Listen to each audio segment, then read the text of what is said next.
патлиџани зема половин кило за да се комкаме, нема повеќе. Ја не сакам у маркетите да купуваме нешто увозно, што не знаеме ни како е дошло, ни како е таму третирано. Гужва и голема побарувачка на првиот петок од март на пазарот во Штип. Граѓаните во потрага по свежи производи. На ден пред 8 март најмногу се бараат цвеќињата, зелената салата, компирот и свежиот кромит, кој ги имаше речиси на секоја тезга. Граѓаните велат цените се високи, но и реални, бидејќи како што велат не е лесно производството. Кога месечните примања би биле повисоки, тие се децидни и пазарот ќе биде ефтин. Зелка, кромитче, тоа, друго не сум вземала.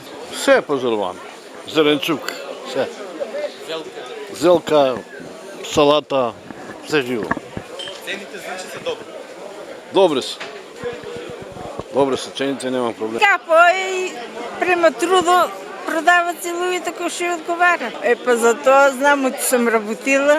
Кога дојдеш на пазарот, на тие што продават ефтино, тие што купуваат скапо и така. Јас за патлиџан никогаш не се лутам, затоа што знам дека колку е тежок патот за патлиџано и за пиперката. И додека го тоа произведеш за да можеш да го даеш пласираш на пазарот е многу тешко. Денеска взимам си лукче, ќе си земам крставичка, морковче и понеко од тие ротквичките, така чисто за вкус. Не знам ништо, дете. Продавачите дури од Лесковица кои не пропуштаат ниту петок. Од пазарот велат побарувачката е навистина голема. Децидни си тие дека најмногу се бараат зелените салати и младиот кромити. Денеска граѓаните купуваат време повеќе на зелено. Купуваат краставици, патлиџани, спајнаци, марули и овоќе купуваат, а не толку.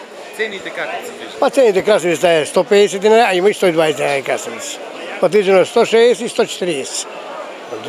Јабука? Јабуката е 60 денари, а портокало е 60, мандарината е 80. А лимоно е 120 денари, крушта е 150 денари. Има ли побарувачка, доаѓаат ли? Па има, добро побарувачко има, трошиме доста зелено. Убаво побарувачко имаме и така.